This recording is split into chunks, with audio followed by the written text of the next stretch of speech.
From the Shabazz The OG TV.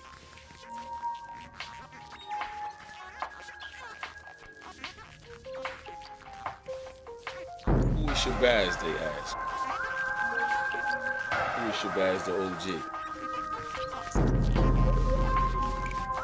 I look at y'all, I see me. When y'all look at me, y'all see yourselves. Born and raised in Georgia. A lot of people don't know that. Migrated to Philadelphia as a teenager. And then was raised in Philly. You know, regular life, regular struggle. Pretty much everything that everybody else know. We all been through the same things, you know. My mother raised us. Her 6 children. I'm the oldest. You know what I'm saying? 3 boys, 3 girls. And the struggle was real. We all come from the same cloth. And I believe that's why we relate to each other so much. I believe that's why it's so easy for me to talk to y'all. And it's so easy for y'all to receive me because the things that I talk about is relatable. You know, when I talk about growing up poor, when I talk about growing up sharing clothes with my siblings and growing up with my mother struggling and food stamps and welfare and whoopings and the same type of chastisement, we relate to each other. And that's why we get along the way that we do, because I'm from what y'all from. When I look at y'all, I see me. When y'all look at me, y'all see yourselves. The music industry stuff, you know, when people want to know about my celebrity friends and how did I get to know these people, that started in high school pretty much. You know, that started with me having an internship, you know, at a radio station in Philadelphia. You know, definitely got a shout out to my mentor back then, you know, Lady B. You know, she had she's a hip hop pioneer, Wendy Clark, and she also had a radio show on Power 99 in Philadelphia.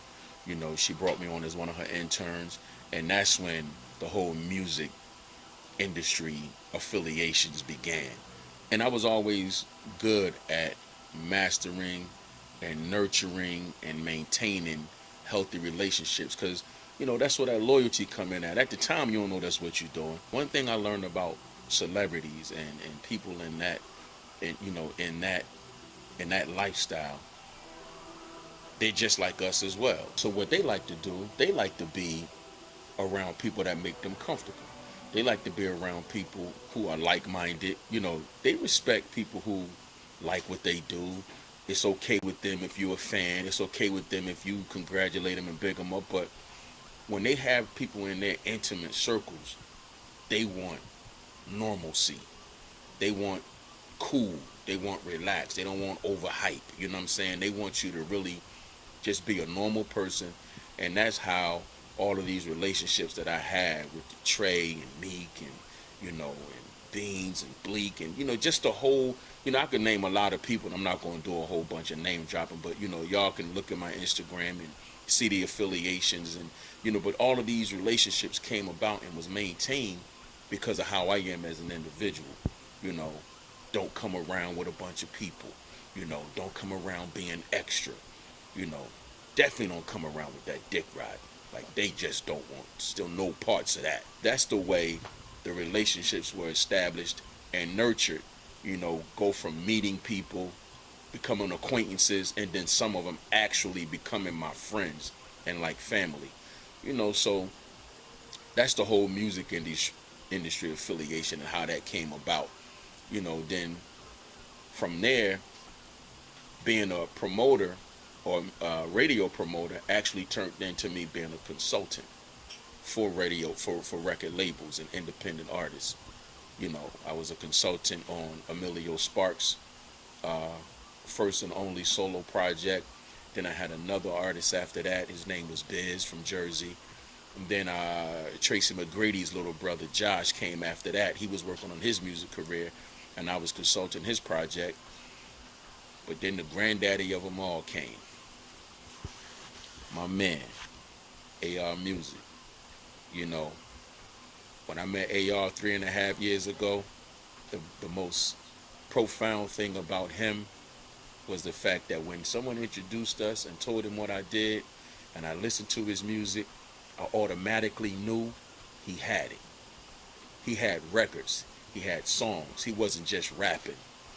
But the most profound thing, like I was going to say about him, is he kept it funky. Like, bro, I'm not ready right now. I got a lot going on in my life. I'm trying to situate some things and move some things around. Give me about 3 months, and I'm gonna call you when I'm ready. I've been doing this for a long time. I done heard that line a million times. But unbeknownst to me at the time, he's solid, young dude, and he cut from what I'm cut from, and he kept his word. 3 months later, I got a call, and we've been working ever since. So I definitely got to shout out to AR for being solid. AR is really doing his thing, not just as an artist, but as a brand, and then transferring into a businessman.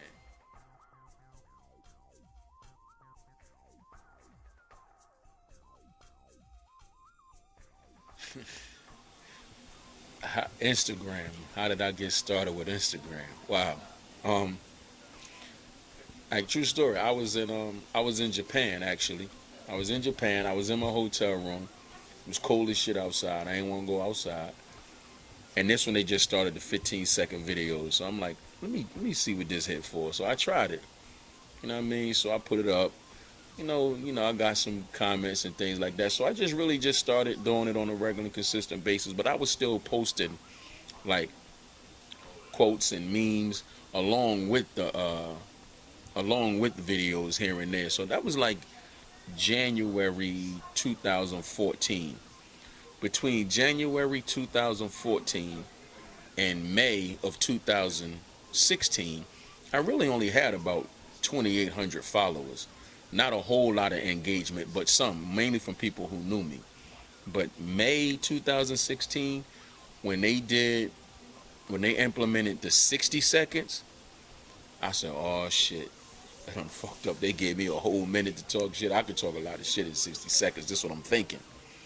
And I put up a video one day, and my nigga Meek Mills, reposted rather, a video that I put up, and it went crazy from there. Like once Meek reposted that video, like once he showed me that love that day and supported, it was just a snowball effect. So between May of 2016 all the way up until now, you see the followers that have accumulated. And it came from Meek reposting, it came from Baller Alert, Shade Room, just word of mouth and people reposting these videos. And then I started to realize, like, this is kind of dope. And what really, really kept me going to the point was like, you know what, I need to keep doing this, was the DMs that I started to get from younger guys and females. And matter of fact, like, I'm gonna share something with y'all real quick, just like to give you an idea of what happens in my DM and what motivated me and prompted me to continue to do what I'm doing. And it says, peace, how are you? I just want to say I love your page. You are really an inspiration for me and everything you say. It be days that I'm really stressed out, and I will log online on IG and your post will pop up and it will just give me life. Thanks, and keep them coming. You never know whose life you're saving from a mental state of mind on reality of life itself. I love how your posts be very serious and deep, and then you bring this laughter and joy right along with it. I be rolling. It's really nice to meet you. See, when when I get DMs like that, or other DMs that I receive from young guys saying, I don't got no OGs, I don't got no dad, I really live my life by your page. When I was on the Bad Boy tour and people were coming up to me in arenas and like, yo, you Shabazz the OG, right? And they giving me all of these compliments, and I'm like, yo, this is really real. Like, and then when I spoke to my brand manager, KD, and he said to me, like, Baz, you really a part of these people's lives, it really started to sink in. So then came Instagram Live. And initially it was like, okay, I'm gonna go on at 8 o'clock. Never really had no intentions on doing this every night at 8. But the first couple nights I did it, it was a great response, great interaction with y'all. And one day I was like, well, maybe I shouldn't do it every night. You know, people get, I started thinking about something my mom used to tell me. My mother used to always tell me, don't wear out your welcome when you go with people's house or when you're talking to girls. My mom be like, Eric, stop calling that girl all the time. Let that girl call you sometime. Like, so my mom put this like stigma on me about being a pest or about getting on people's nerves. So I was kind of like reserved. I was like, well, maybe I shouldn't go on every night. So I called Katie and I was like, Katie, what if I just go on once a week? And he said, Shabazz, let me ask you something. He said, if you was in a relationship, could you go home to your woman once a week?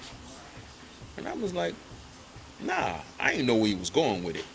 I'm like, nah, I can't, I wouldn't be able to go home to my girl once a week or my woman once a week if we live together.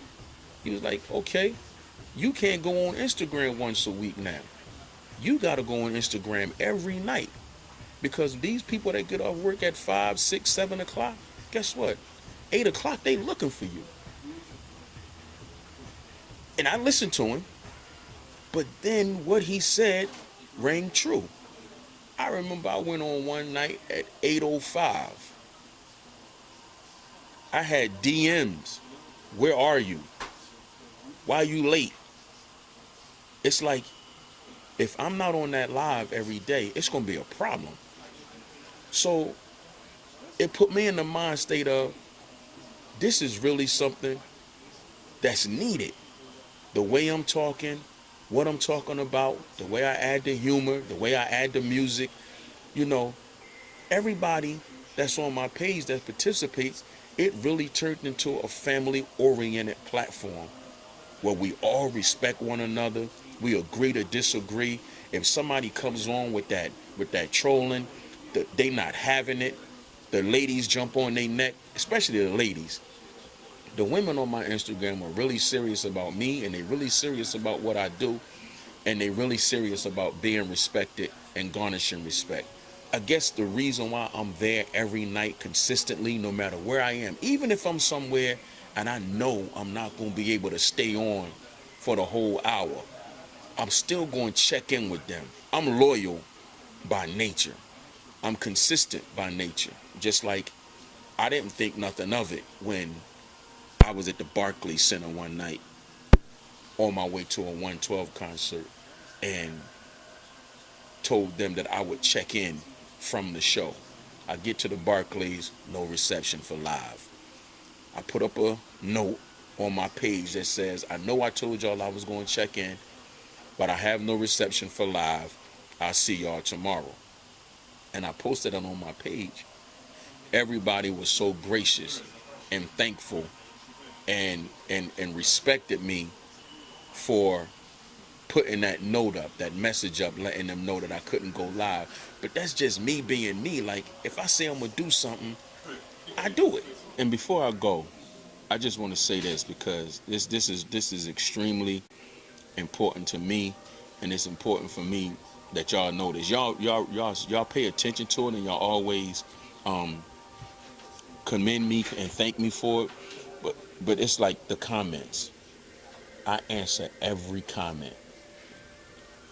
If it's 100, if I got 100 comments, it's gonna be 100 replies.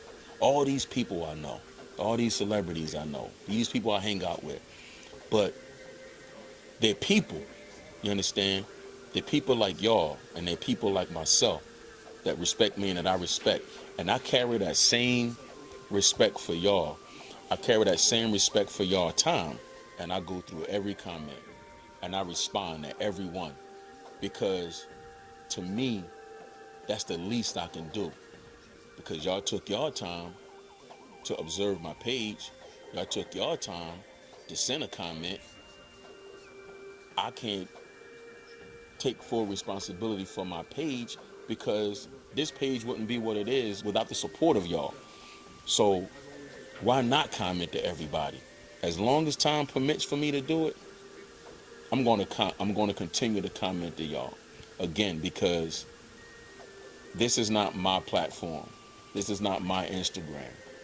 This is our Instagram because this doesn't happen, honestly, without y'all.